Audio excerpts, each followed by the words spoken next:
No doubt 100% ఈ ప్రేమను పొందాలి లేదా ప్రేమించాలి లేదా ప్రేమించబడాలి అన్న ఆశ ప్రతి హృదయంలో లేదా? దేవుని యొక్క స్వరూపం ఇంకోటి ఏం తెలుసా? 1 యోహన రాస్తుంది, దేవుడు ప్రేమ స్వరూపి.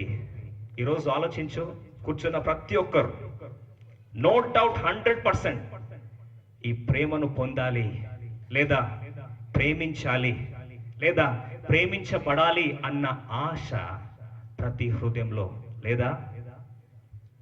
బయట చెప్పకపోయినా మనసులో మాత్రం నన్ను ఎవరన్నా ప్రేమిస్తే బాగుండు, నేనెవరన్నా ప్రేమిస్తే బాగుండు. ఎందుకుందండి తపన? ఆలోచించావా? ఎందుకుందంటే నీ యొక్క ఆత్మ దేవుని యొక్క స్వరూపంలో నిర్మించబడింది. బైబిల్ సెలవిస్తుంది, దేవుడు ఆత్మస్వరూపి, రెండోది దేవుడు ప్రేమ స్వరూపి. అందుకొరకు యవనస్తురాలిగా నన్ను ఎవరన్నా ప్రేమిస్తే బాగుండు అన్న కసి లేదా ఆ యొక్క ఆక్రందన నీ హృదయంలో నుంచి వెల్లుపుతుంది. కానీ ప్రశ్న ఏంటంటే, ఈ ప్రేమ ఎక్కడ దొరుకుతుంది? కనిపించేది ప్రేమ అని బహుశా ఆకర్షణే ప్రేమ అనుకొని ఒకవేళ మోసపోతున్నట్లయితే కారణం ఏంటో ఆలోచించావా? సాధారణంగా ఆలోచించండి. ఎక్కువ రోల్డ్ గోల్డ్ ఐటమ్స్ కానీ లేదా ఈ యొక్క డూప్లికేట్ ఐటమ్స్ కానీ దేన్ని చేస్తారండి? ఒక రాయిని డూప్లికేట్ చేస్తారా? చేయరు. ఎందుకు? చేసినా కానీ విలువలేదు దానికి. దేన్ని డూప్లికేట్ చేస్తారు? బంగారాన్ని లేదా డైమండ్స్ని దాన్ని డూప్లికేట్ చేస్తారు. ఎందుకు? దానికి ఏముంది?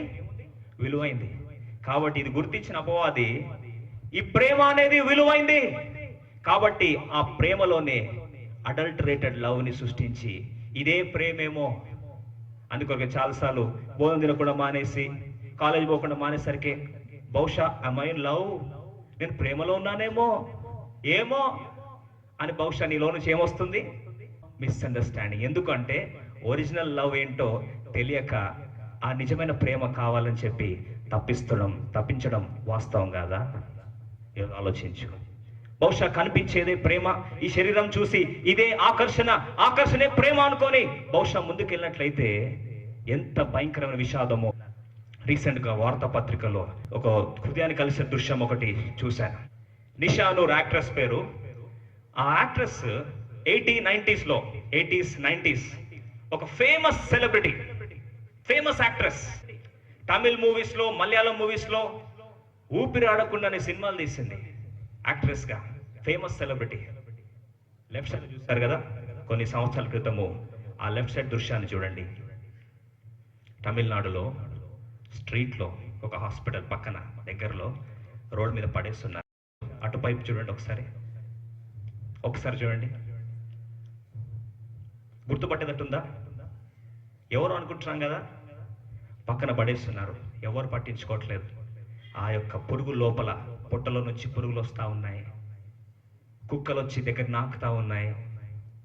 ఆ చూస్తున్న పరిస్థితిని ఎవ్వరు కూడా పట్టించుకోలేదు. Not even a single person. కాలనీలో తిరిగే వాళ్ళు కూడా ఎవరై ఉండొచ్చు ఈమె, ఎందుకు ఈడ పడుంది అని ఆలోచించి పట్టించుకునే నాదుడు ఒక్కడు లేడు. ఆమె అందం ఉన్నప్పుడు ప్రజలందరూ ఆమె వెంపడి తిరిగారు. ఎప్పుడైతే ఆ అందం వెళ్ళిపోయిందో మనిషికి నీ విలువ అక్కర్లేదు, మనిషిని పట్టించుకోడు. నీకు అందం కానీ, ఆస్తి కానీ, పేరు ప్రతిష్టలు కానీ ఏమైనా ఉంటేనే నీ వెంట వస్తారు. అది పోతే నువ్వు వారికి అవసరం లే. అలా పడుందండి సుమారు 2-3 నెలలు. Nobody took care of her. She was living a life of solitude. Not even a beggar was taking care of her. చివరికి ఏమని తెలుసా? హ్యూమన్ రైట్స్ కమిషన్ వారు చూశారు, ఎవరై ఉండొచ్చు ఈమె అని చెప్పి ఆమెను తీసుకెళ్లి తాంబరం హాస్పిటల్లో జాయిన్ చేశారు. జాయిన్ చేస్తే తర్వాత తెలిసింది తెలుసా అండి? She's dying because of AIDS. AIDS. AIDS వచ్చి దుర్భరమైన స్థితిలో ఆ స్ట్రీట్ లో పడేస్తుంటే ఇన్ని రోజులు ఎవరైతే ఆమె అందాన్ని చూసి ఆకర్షితులైన వారు ఒక్కడు కూడా పట్టించుకోలేదు.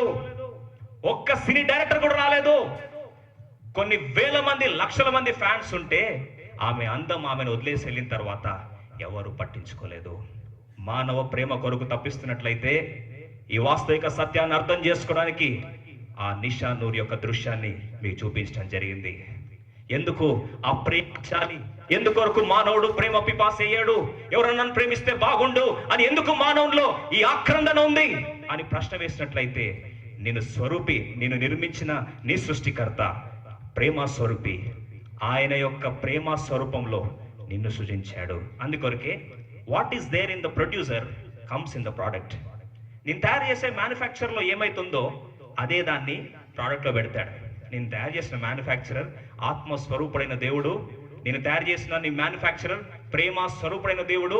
కాబట్టి నిన్ను కూడా ఆ యొక్క ప్రేమించాలి అన్న ఆశ నీ హృదయంలో నుంచి వస్తుంది. నన్ను ఎవరైనా ప్రేమిస్తే బాగుండు అన్న ఆశ నుంచి వస్తుంది.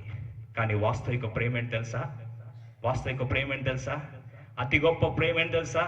దేవుడు లోకమును ఎంతో ప్రేమించెను, కాగా తన అద్వితీయ కుమారునిగా పుట్టిన వాని యందు విశ్వాసం ఉంచువాడు ప్రతివాడును నశింపిక నిత్య జీవం పొందినట్లు ఆ కుమారుని అనుగ్రహించెను.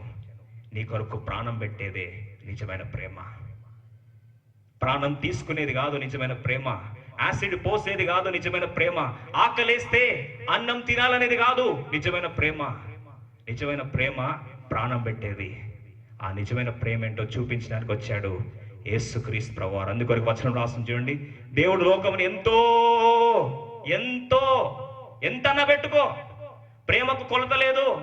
నీళ్ళనేమో లీటర్లో మెజర్ చేస్తావు, లేదా బరువునేమో కిలో లెక్క జోకుతావు. ఈ ప్రేమకు యూనిట్స్ లేవు. ఎంత ప్రేమ అంటే చివరికి కల్వరిశిలలో రక్తం అంతటిని కార్చేసి నీ కొరకు చివరికి తన రక్తాన్ని దాచుకోలేదు, తన శరీరాన్ని దాచుకోలేదు, తనలో ఉన్న నీరును కూడా నీ కొరకు దాచుకోలేదు. ఇది యేసు ప్రేమ. అందుకొరకు ఆ ప్రేమకు అగాపే లవ్ అంటాం. వేరే మాటలు చెప్పాలంటే మానవ గ్రాహ్యంతో ఈ ప్రేమను అర్థం చేసుకోలేవు. ప్రియవన సహోదరి సహోదరుడా, ప్రేమ కొరకు తప్పిస్తున్నట్లయితే, నీ హృదయంలో నన్ను ఎవరైనా ప్రేమిస్తే బాగుండు అన్న ఆక్రంద నీలో ఉన్నట్లయితే, యేసుక్రీస్తు ప్రభువు ఆహ్వానిస్తున్నాడు. నీ కొరకు ప్రాణం పెట్టిన దేవుడు నిన్ను శాశ్వతమైన ప్రేమతో ప్రేమిస్తున్నాడు. విడువక నీ ఎడల కృప చూపిస్తున్నాడు. అంటే రోమ రాసిన మాటల, మనం ఇంకనూ శత్రులమై ఉండగానే, ఇంకనూ పాపులమై ఉండగానే యేసుక్రీస్తు ప్రభువు నిన్ను ప్రేమించి బేషరతుగా, షరతులు పెట్టలేదండి, నాకు అది ఇస్తేనే నేను ప్రేమిస్తా, నువ్వు ఇది ఇస్తేనే ప్రేమిస్తా అనేది మానవ ప్రేమ. దైవ ప్రేమ ఏమన్నాడు తెలుసా? ఇంకా శత్రులుగా ఉన్నప్పుడే, ఇంకా దేవుని నుంచి దూరస్తులమై ఉన్నప్పుడే, ఇంకా దేవుని పట్టించుకొని వారు ఉన్నప్పుడే దేవుడు నీ కొరకు ప్రాణం పెట్టేశాడు. ముందే నువ్వు అది గుర్తించక ముందే నీ కొరకు ప్రాణం పెట్టాడు. ఇది శాశ్వతమైన ప్రేమ, నిత్యమైన ప్రేమ, అవధులు లేని ప్రేమ.